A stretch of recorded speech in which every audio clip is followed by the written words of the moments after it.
Well, hey everyone, it's Mark Bayer. Thank you so much for joining us on this episode of When Science Speaks.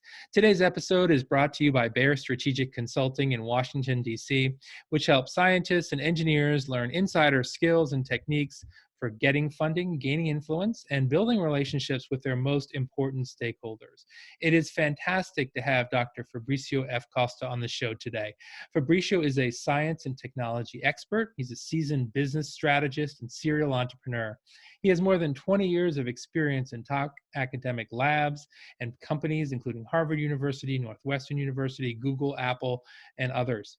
Fabricio also has founded and co-founded 4 startups. He served as CEO and Chief Scientific Officer, and he has an appreciation from his own firsthand experience of the challenges that are faced by entrepreneurs launching startups and also by executives at established companies who are, focused on innovation as they seek to remain competitive in their markets.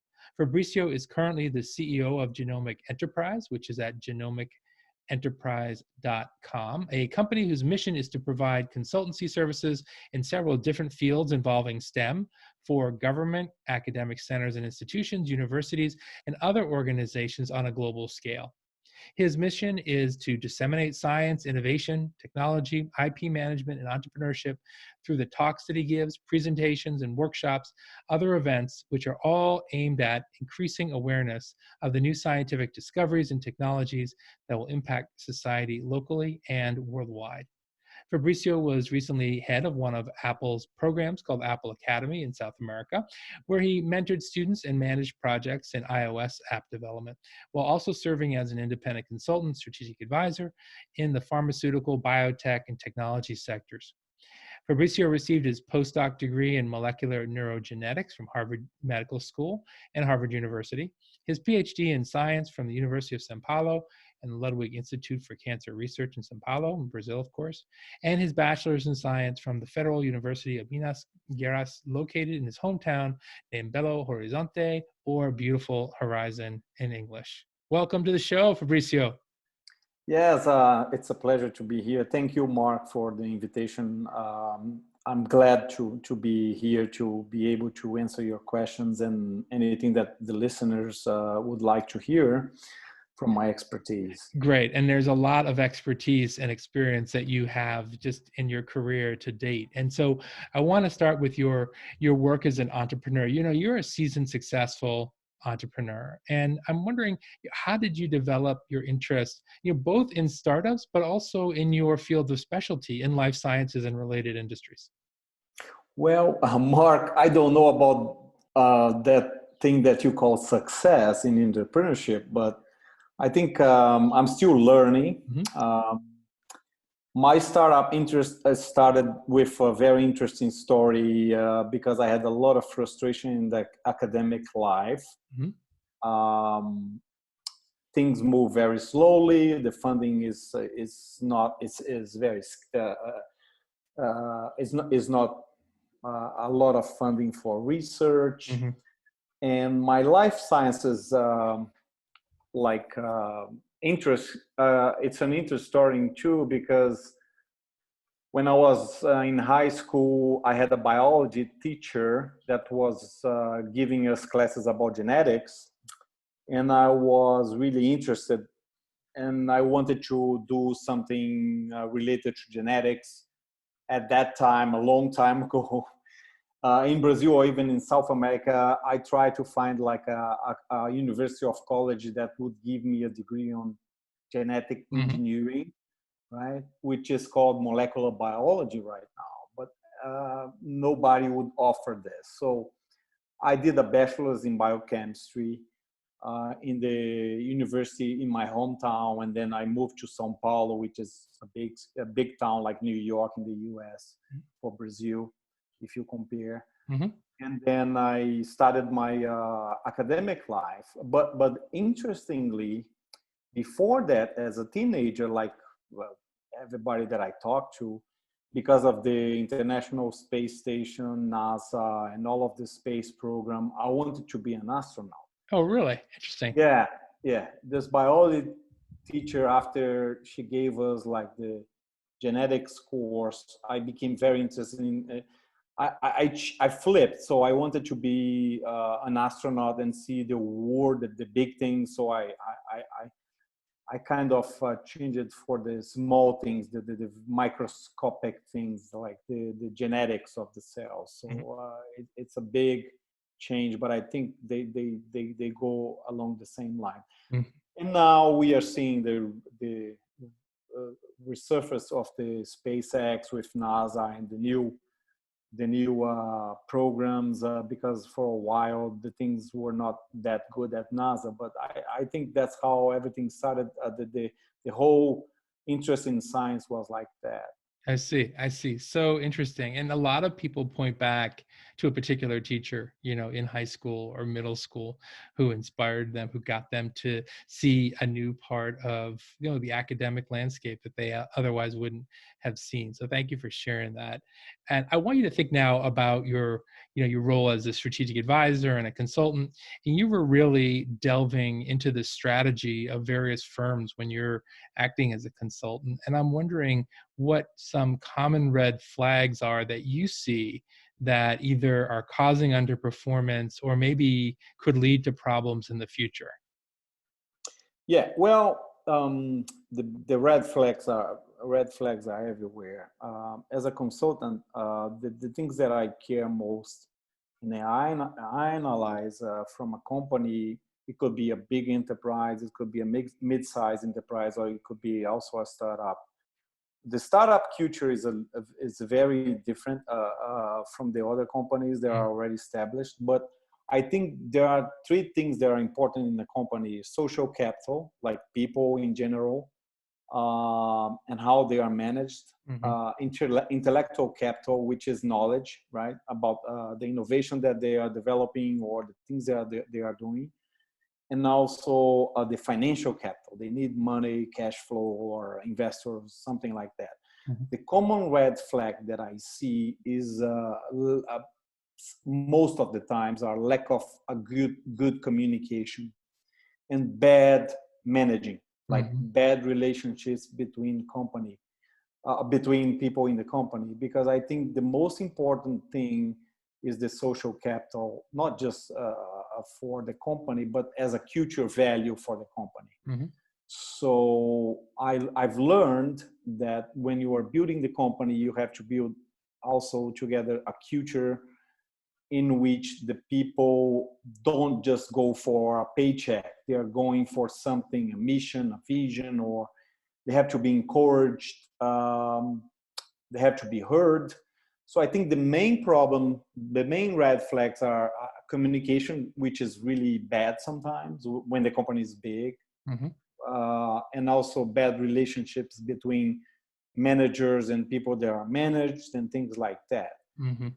So I think people are the main core that builds the company. So they have to be, and the knowledge that they come with. So they have to be appreciated for their work and encouraged. I myself, I'm not a micromanager, but I see a lot of micromanaging in the company, and it hurts a lot the innovation and growth. I think the future is also something that is hurt with this mentality of micromanaging people. For the future, for example, I don't see problems, I see solutions. I think artificial intelligence, AI, machines, and other IT and IoT technologies could be applied in a very positive way to make the performance better. I don't mean like replacing people, but increasing I would say the knowledge and the innovation in the companies. And I think the new normal, especially with this crazy pandemic going on, is to either work remotely or work from home. So you need a lot of IT and technology knowledge. So I think those things are some people already have it. Some people have to get this knowledge on the go. I think that's the future for this. Let me ask you, in another sort of shifting to another focus of the show, which is science policy. You know, when you were CEO of DataGenno, you were selected to present at a ceremony at the White House in Washington, D.C. And I'm wondering if you can take our listeners to that experience and share what it was like, maybe anything you learned, anything that was surprising, and just sort of take listeners into that experience. Well, that was a very interesting experience, since most of the general people visit this open space for visiting the White House. So I got the opportunity, because our company was selected with 49 others at that time, 50 in total, to be accelerated by a group called Startup Health Academy, based in New York City. And we were selected with those other companies to visit one of the wings of the White House when Obama and Joe Biden were the president and the VP. And we were well received. Obama was traveling, of course. He was really busy, but Joe Biden came, and we were surrounded by in a big room with a square table. We introduced ourselves. We had like a 1-minute pitch to give about the mission and vision of our companies that we're building. And Joe Biden was, the VP was very nice with us. It was quick. And then Congress members came, and was a more informal discussion about the Affordable Care Act at that time. I was amazed, of course, to be in the White House, a lot of security, get this little tag to be in, and see a different part that mostly nobody in the world sees. Right. When the Obamacare was being built, unfortunately, that's not the case right now, but at that time was in 2014 was amazing for me, and a very nice experience to have as an entrepreneur. I think not everybody has this opportunity, and I'm really glad to be able to be there at that time and to see what was going on. So it was really nice. Really very, very interesting. Thanks for that, sharing that story, Fabricio. So you're a native of Brazil, clearly, obviously, and you have spent many years in the US working and studying, and also working on various startups across both countries. And you know, the international collaboration that you talked about, culture, when we were talking about communication, what are some of the lessons you've learned or insights you've gained as part of your cross-cultural engagements? That's a good question. So yeah, well, each country has its own culture, like government structure, especially in healthcare, life sciences, and technology. Some places like the US and the first, the governments from the countries that are advanced and developed, they have, I would say, especially Europe, they have healthcare that is different from Brazil. Brazil has a social side of it that is really helping right now with this pandemic. The US is struggling a lot with the healthcare part, even though a lot of things are very advanced. Most of the people don't have the access to it. So I would say that the cultural differences are important. When you talk about technology, a lot of things come from the Silicon Valley and New York. Chicago also is a big hub of technology and biotech. I would say San Diego, California, also California. But I think the things that I get as lessons is that in every place that I've been, even in Asia or Europe or even in Brazil, comparing to the US, they are people everywhere. Right. And I think the lesson that I take is that independent on the government or the healthcare like facilities that they have, if it's private or socialized or kind of public, like in Germany, it's a first world country, like I would say Portugal is the same. Brazil has half and half. It's a little complicated in Brazil, but I think the lessons that I get is that we are all people and humans, right? So everybody needs appreciation, care, and love to live a happy life. So we really don't need much. So I think that this cultural thing, it's very interesting because in the US, everybody builds culture that they need to buy things, they need to be like having the best or the top-notch things. In other countries like Europe, they value more the experience, like traveling the world, or like they have bikes, like in Amsterdam or in Holland, the Netherlands. If you see, there are more bikes than cars. Right. If you come to Brazil, we see a big difference between the poor and the rich. Is a big gap compared to the US or the other developed countries. India is the same. China is developing a lot, but there is a big gap between the A class and the whatever downstream in the pyramid. So I think we don't really need much. I'm learning a lot about social issues, and I think the lesson that I take is that as human beings, we need to get together and try to find solutions for the problems in the world. It's a very utopic thing to say, but I think even though there are differences, cultural differences, we are all humans, right? So we have to help each other.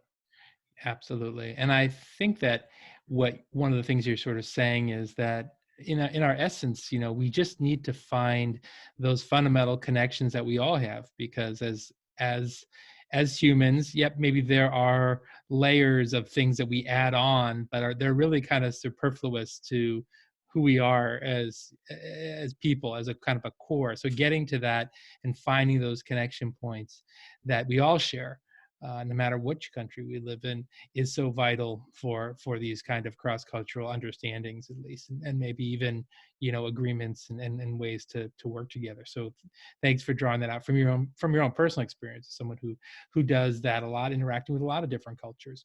I want to ask you also about your career transitions, because when you entered your PhD program or you started your postdoc, you've had first of all, you've had a lot of really interesting pivots and done many different things in different environments. And so one question is, when you were going into your PhD program or when you were starting your postdoc, did you know going into the program that you wanted to be an entrepreneur after graduation, for example? No, not at all. So everything happened by chance. So I went with the flow. So I got into the PhD program because I really wanted to get into molecular biology, as we know right now, because I wanted to see, to understand how cells work and all of that. I had this very utopic thinking of the ways things would go. I was young. So, and people would tell me, oh, you have to do a PhD so you can, my dream was to move to the US and do a postdoc. And to move legally to the US and do a postdoc with a visa and all of that. So people told me, oh, you need to do a PhD in Brazil, and then you have to visit labs and present your work, and then get into a lab and do a postdoctoral degree in the US to get a tenured professorship. That was the goal. So there was like a one point to the other thing, right?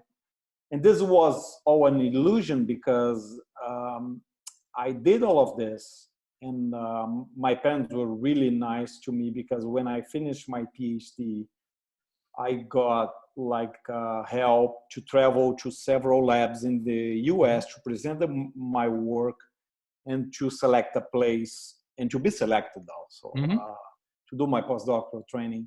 And I was lucky to be accepted in a lab at Harvard in Boston. So that's how I got in, but I didn't really like it. So to tell you the truth, it's good to have this podcast because I can talk a little bit about my experience as an academic. Mm-hmm. I went to Harvard University for 2 years. I did a postdoctoral training. And I didn't really like the way they treated people doing postdoctoral training. I don't know if you know this, but especially in a super competitive space like Harvard, MIT, everything was close together. And we as immigrants, they used to call us, I don't know if I can say that, but it's good to make people aware of Mm-hmm. how things work. They used to call us slaves, Mm-hmm. immigrant slaves in the labs. Mm-hmm. That's so sad, right? Right, of course. So out of frustration with this whole situation, hyper competitive place with a lot of immigrants from all over the world, I got really sad, and I started building parallel things such as my blog, my website, Mm-hmm. the companies that I started. So that's how I became an entrepreneur. But I'm saying this because the scientific future, as we say, as we speak, is very old-fashioned. Mm-hmm. It's like in the medieval times. And I write a lot about how this has to change. Let me give you an example, a very short example. Mm-hmm. I wrote a piece in my blog. It's called, "Is a Nobel Prize Really Worth It?" Because in 2017, I was reading a lot, and three scientists got the Nobel Prize for uh, like studying the circadian rhythm of the body using like models like Drosophila, which is a fruit Mm-hmm. fly, C. elegans, which is a worm. And one of the Nobel Prizes, he gave like interviews. That's how I wrote this blog post. Mm-hmm. Because he was already retired for a long time. He was living in a farm far away. And he said in an interview, well, I don't know why they are giving me this prize, because I had to close my lab because I couldn't get funding. And I retired early, very frustrated with all of this. Now I'm getting this prize. It's really heartbroken. And I'm saying this story just to say, and he got like 1/3 of the prize, which is 350K.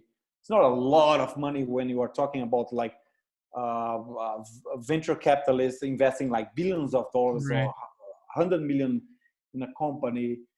So I think everything in the scientific field is still very medieval, and always needing like letters of recommendation, and to get tenure in a good university is all about like politics and knowing people. And I think I really got heartbroken with all of this, with the way things work in science. That's probably why I started doing this parallel thing, which is entrepreneurship. But I also got frustrated because it's not easy. So Right, sure. those are two tough things to do. So Mm-hmm. I don't know if I answered your question, but it's very frustrating to, for example, 10 to 20% of the things that you do in the lab works. Sure. And then you have to pay to publish it. You have to have funding to pay to publish it. You have to have funding to continue your work. So it's all like a cycle, you know. Mm-hmm. It's very complicated. And thanks for sharing that, Fabricio, too, in that detail and those personal feelings, that perspective, really helpful for our listeners. And also, I'd love for you to give us your blog URL if you still have the blog up.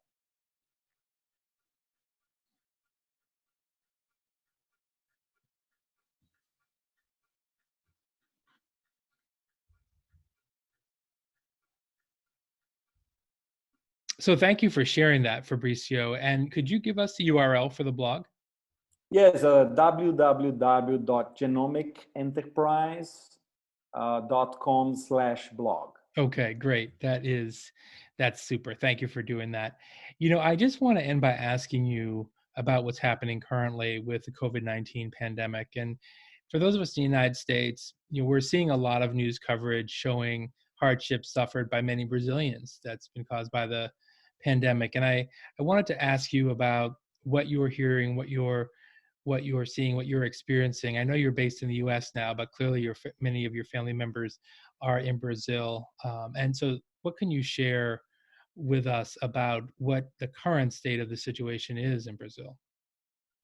That's a tough question, but yeah, because I sent you by email the post that I just did Right. beginning of June. I had recently had a personal loss in my family, a beloved cousin that died, that passed away the beginning of the month. He was a medical doctor working in the north of Brazil in the front lines against the coronavirus Hmm. pandemic. And it's when something like this happens close to you that you're like get really shaky because you just see things in the media, in the TV, and when somebody close to you that you've grown up with and you spend a lot of time of your teenage years lose the battle working to help people Hmm. is really sad. So I wrote this blog post in his memory. His name is Bruno. He I wrote this blog in his memory, and because I used usually because before he passed away, we exchanged messages using WhatsApp or even voicemail or even calls. In one of the last conversations that we had, he asked me, "Well, what do you think, Fabricio? You're a scientist. What will be of all of us and the next generations to come?" He has two young kids. When all of this is over, right? So I told him in a long voice message that I can summarize here. I told him that, in my perspective, we have to focus in four main things in our lives right now. The four things that I mentioned were take care of our general health, exercise, and eat well, even though a lot of people are locked down and inside their homes. And the second thing was to avoid getting this virus, since we don't know really well. We don't have a lot of knowledge still about it. Hmm. I get a lot of messages from my relatives, my parents. What should I do? Is this true? Is this fake news? So there is a lot of misinformation and that the media passes along, like social media, you name it. So I think we have to avoid the more we can to get the virus, because we really don't know if our immune system is going to be hyperactive and the virus is going to kill the lung cells and you get the pneumonia and die. Because what kills the patients is not the virus itself, it's what the virus causes in the body, and then the pneumonia or the bacteria can come and causes pneumonia or sepsis. So that's the second thing that I told you. The third thing was we need to really take care of our mental health, since and I told him personally, with his profession as an MD, are dealing with a lot of deaths all the time in this global pandemic, basically to keep ourselves sane in all of this confusion that is going on, right? And I think that the last and the most important thing that I told him, the fourth thing, was to be somehow, with all of the taking the measures to avoid spreading the virus, of course, to be close to relatives and family at all costs. So these were the four most important things that I told him a couple of weeks before he passed away, and that's what I still believe in. But more than ever, because I believe we need to gather with our closest family members and stay really home and avoid getting this virus.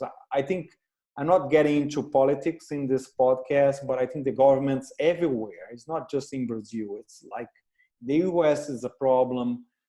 Italy had a problem because they took time to be actionable. So I think we can't rely on the governments. That's a problem everywhere. We are losing the battle, and other waves are going to come. That's my thinking. Mm-hmm. This is an invisible enemy that we have, and not being very pessimistic. I think it's going to take time to understand the virus and to develop a treatment and or a vaccine. I see a lot of news coming from companies developing X, Y, and Z, but we need to think about how much it's going to cost for the governments, because especially I deal with pharma companies and tech companies. When they are developing something, it's not going to be for free, because they are losing a lot of money and they want cash flow back. So I think we really need to get together. I'm not a scientist. I read a lot. I know what's going on deeply. And a lot of people ask me questions about the virus. I'm not a virologist, but I'm learning on the go. I'm reading a lot. I have a friend, a very nice friend that lives in London, in the UK, in the King's College, that is a virologist, and we published together in the past. And I always ask him questions about the virus. Mm-hmm. So this is not a joke. And I think it's a wake-up call for the human beings and for the humanity. And I think we as single people, and as a family and as a dad or as a son, we need to do the best we can to, as a society, to stay alive. And for example, you and me, I don't know if we're gonna survive this. I think that's not a joke, but to laugh a little bit. And that's exactly what my cousin told me in his voice message, and I answered with a long voice message. He's gone, but we are still here, and I think that's a wake-up call. So we have to gather together with family and stay strong, mentally strong. Thank you for that message, Fabricio. It's so critical. Dr. Fabricio F. Costa, you've shared really some valuable insights, so many different experiences that you've had already in your career. You're just getting rolling probably with all these different initiatives that you have. I really appreciate you taking the time to be with us today on the show. Yeah, thank you very much. I hope I was helpful. And if you need my contact, just ask Mark. And thank you, Mark, very much for your invitation. Absolutely. I think that's important to pass along, and scientific communication is really, really important nowadays.